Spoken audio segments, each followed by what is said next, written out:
안녕하세요. 요리조리 글쓰기 비법 최리아입니다. 네, 리아 친구 반가워요. 우리 친구들도 한 주간 잘 지내셨나요? 여러분들은 어떤 꿈을 가지고 있나요? 아마 모든 친구들이 각기 다른 멋진 꿈을 가지고 있을 텐데요. 하늘을 나는 멋진 조종사가 꾸민 친구들도 있을 것 같고 또 용감한 경찰관이 꾸민 친구들도 있을 것 같아요. 리아 친구는 꿈이 뭐예요? 저는요, 일단은 세상의 사람들에게 정보를 전해주는 그런 기자가 되고 싶은데요. 나쁜 일을 한 사람들을 비판할 수도 있고요. 그리고 또 좋은 일을 하는 사람들을 알릴 수도 있는 거잖아요.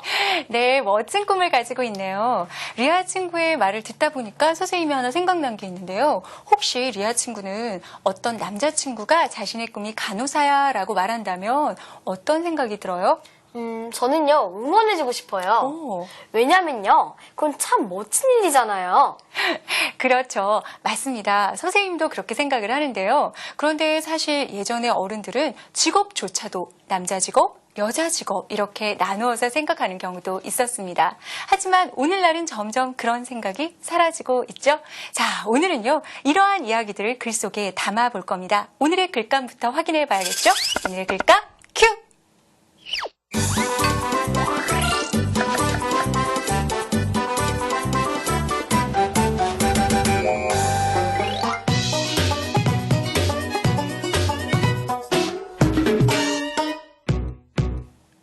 네, 첫 번째 힌트 속에 어려운 단어 두 가지가 나왔습니다. 바로 삼종 지도와 그리고 여필 종부. 먼저 이 뜻을 알아야 정답을 찾을 수 있겠죠? 선생님이 먼저 설명해 드리겠습니다.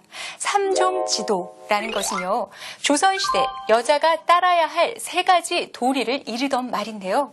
어렸을 때는 아버지를, 결혼을 하면 남편을, 늙어서는 아들을 따라야 한다라는 여자가 따르는 도리에 대한 옛 말입니다. 또 여필 종부는요, 아내는 반드시 남편을 따라야 한다는 말인데요. 리아는 이 두 가지 말에 대해서 어떻게 생각해요? 옛날에는 그런 말이 맞았을지 모르겠지만요. 요즘에는 맞지 않는 것 같아요. 그렇죠. 자, 그렇다면 이 두 가지가 이것에 위배된다고 이야기를 하고 있는데요. 이것은 무엇일까요? 부부평등에 위배된다? 오. 부부평등 아닐까요? 그것도 그럴듯하기는 한데 두 번째 힌트를 보면 더욱더 정답이 가까워지겠죠?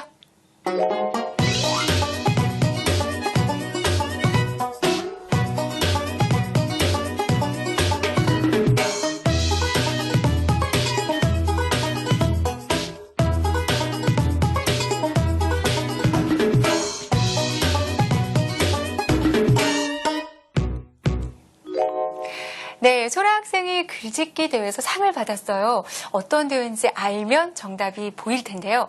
이 대회를 살펴보니까 남자, 여자가 서로 차별을 안 하고 또 서로 행복하게 살 수 있다 이런 내용이 들어가 있는 것 같은데 혹시 어떤 대회인지 알 것 같나요? 네, 이제 알 것 같은데요. 네. 양성평등 글짓기 대회예요. 그러니까 공통으로 들어갈 말은 양성평등이요. 맞습니다. 오늘의 정답은 양성평등인데요. 짧게 힌트 정리해 보겠습니다. 자, 첫 번째 힌트에서는 어떤 이야기가 나왔냐요? 그렇죠. 삼종 지도와 여필 종부가 나왔었죠. 이것은요, 유교 사상에 입각한 남존 여비 사상이 깊게 반영된 말들이라고 할 수 있어요. 즉, 남자는 귀하고 여자는 천하다라는 생각이 반영된 말이라고 할 수 있는데요. 하지만 남녀의 역할이 서로 평등하게 요구되는 지금에 본다면 삼종 지도나 여필 종부는 모두 양성평등에 위배되는 잘못된 풍습이 될 수 있겠죠. 두 번째 힌트에서의 대회는요, 바로 양성평등 글짓기 대회였어요. 사실 양성평등은 아주 중요한 개념이에요.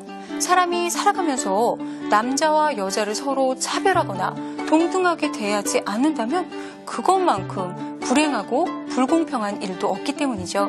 그래서 오늘의 글감 양성평등이 나왔습니다.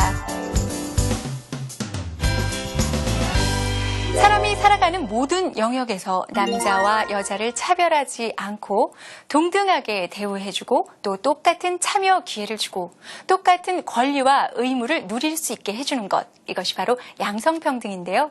그렇다고 해서 무조건 똑같이 대해주어야 한다는 것은 아닙니다.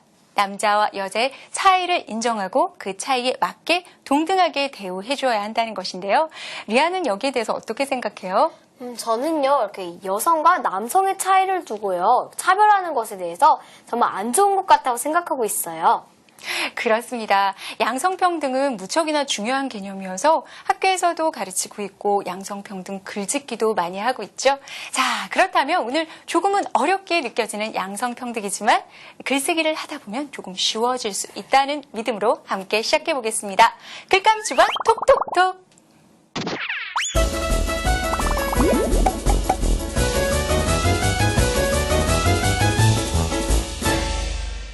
네, 오늘의 글감은 양성평등인데요. 양성평등 하면 여러분들은 무엇이 떠오르나요?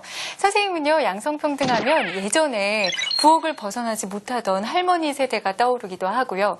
또 예전 어른들 중에 여자가 배워서 뭐해? 라고 하시던 그런 이야기들도 떠오르기도 합니다. 리아는 무엇이 떠올라요? 저는요, 어떻게 어른들 보면은 뭐 하는 일, 남녀 하는 일 이렇게 차별하는 그런 어른들이 계시잖아요. 뭐 예를 들어서 남자들은 울면 안 되고 또 인형을 갖고 놀아서는 안 되고 그렇죠. 또 여자들은 이렇게 뛰면서 놀거나 남자처럼 놀면 안 된다는 그런 게 있잖아요. 그런 게 왜 그렇게 차별되는지 모르겠어요. 그렇죠.